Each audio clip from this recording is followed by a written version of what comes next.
Yo, what's up? This is Tearod. Welcome back to my blog brought to you by my book, The Best Idea I Ever Had Right Now.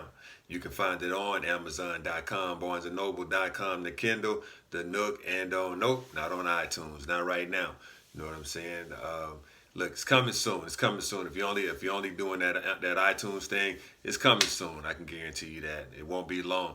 But you can get it. You can get it at herenow.com. You can download it at herenow.com. And if you just want to download it, just one chapter, you can. Just check out one chapter, you can. If you just want to listen to, just the samples of it, you can. I'm telling you, it's hot right off. It ain't right off the press. It's been out for a minute, but it's hot. You know what I'm saying? That's why I'm doing this thing again.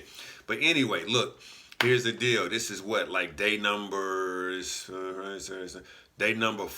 This is day number 4 of me putting out a business idea.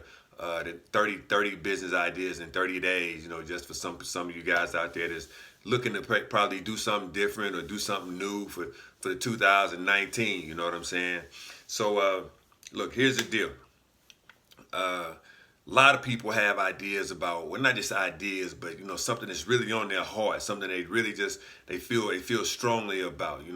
It's a passion that they have because it's something that's stirred up in them for whatever the reason may be. Okay, for whatever the reason may be, it may be you want to do something for your brother or your sister, your father, your mother, something like that. You know what I'm saying? And it's in memory of an occasion, whatever that may be. You know what I'm saying?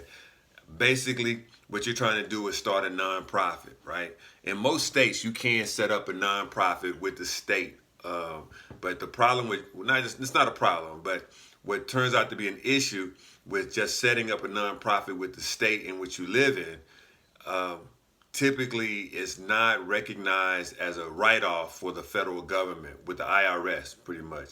So basically, what you want to do is you want to start a nonprofit. You want a 501c3. That's what you're looking to start. You want a 501c3, 501c3.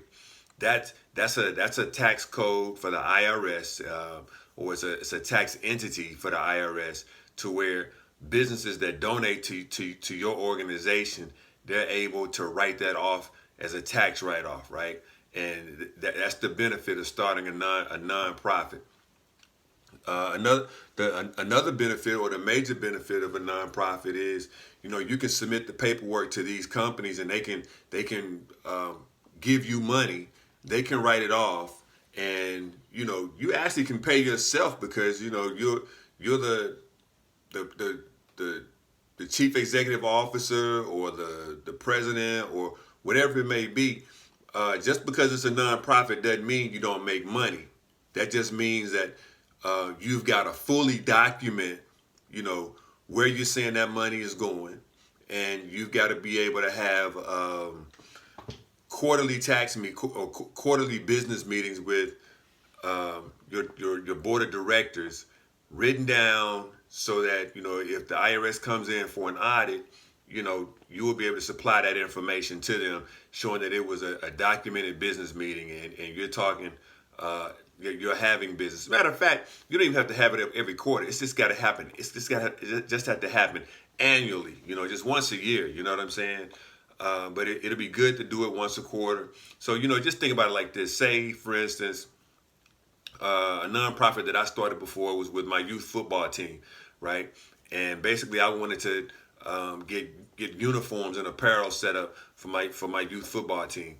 Well, we raised over $20,000. Our youth football team raised over $20,000, and we spent every dime on uniforms for the players: home uniforms, away uniforms, socks, shoes, home jerseys, away jerseys, home pants, away pants, practice pants, practice jerseys, the whole nine. Even the flag teams, we have home and away flag uniforms, shorts and tops. You know what I'm saying? So that's kind of how we set up our 501c3. Now, you've got other organizations. The National Football League, I believe, at one time was the largest nonprofit organization in the world. I think they've restructured and they're no longer a nonprofit.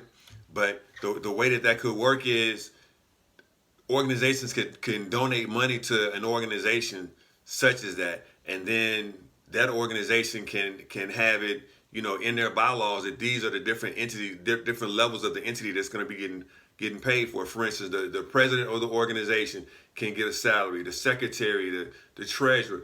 I mean, as long as you're documenting where that money's going, hey, as long as it's being documented, it's okay. It's not illegal, right? There are many organizations. A lot of churches at one time were 501c3s, to where they were getting benefits of people writing checks to the church, tithes, offerings to the church, as long as it was, handwritten, well, as long as it was documented and they were able to supply the information as to who made those contributions, and then those persons were able to receive the tax ID number, so that at the end of the year they could write those taxes off. Right now, here's the deal: some churches have moved away from the 501c3 thing, because there's some stipulations that goes along with 501c3, and a lot of open book stuff that they may not want to be seen. I mean, I know one downfall for 501c3 is I remember when I was a kid, you used to be able to have elected officials come in and make presentations and give speeches, during election time, and say, hey, vote for me. I'll work for you. But when you're a 501c3, you've got to kind of separate yourself away from public politics. Not that you can't have an individualized attitude or perspective as to what you should do, but or what you want to do. But the actual 501c3, they're kind of limited, because the government is giving tax breaks, and you have politicians coming in, making pitches. So that kind of has to be separated. So I know some organizations moved away from their 501c3 status so that they wouldn't have to follow those stipulations. Another thing is they don't like having to open those books. When you're a 501c3 and you're getting tax breaks from the government at any time can come in and ask for an audit, so that they can see, exactly what you're doing. And if you're not doing what you should be doing, what you say you're doing with those books, they could remove you from your 501c3 status. It could turn out to be some form of tax evasion. Okay, so depending on what kind of game you're playing, you might want to be very careful. But a 501c3 is great. Is a great business entity to start. You'll create your business as you normally would under a normal entity, such as an LLC or an LLP or S corp or C corp. But the filing status, the tax status, will be filed as a 501c3. It's a beautiful thing, because then you can go out and you can raise money for your organization that you normally wouldn't be able to raise, and you'll be able to give those that give to your organization the ability for a tax write-off. So just, for instance, major telephone company decides that they want to donate $150,000 to your organization. You could take that $150,000, and as long as you're doing what you say you're going to do with it, you're going to be fine. And at the same time, they're going to be able to write that off.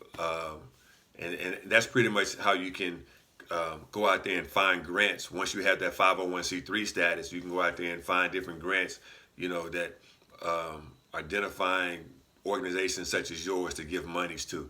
So, that's just how that thing works. I mean, that's what it is in a nutshell. If you want to talk more about, if you want to talk more about 501c3 status and how to turn your business into a 501c3, or how to create a 501c3, you can hit me up on Thursdays on my Twitter chat, Tearod, Tearodr, or you can hit me up on my website, tearodrobinson.com, and schedule 30 minutes of business time, and we can talk and really comb through some things.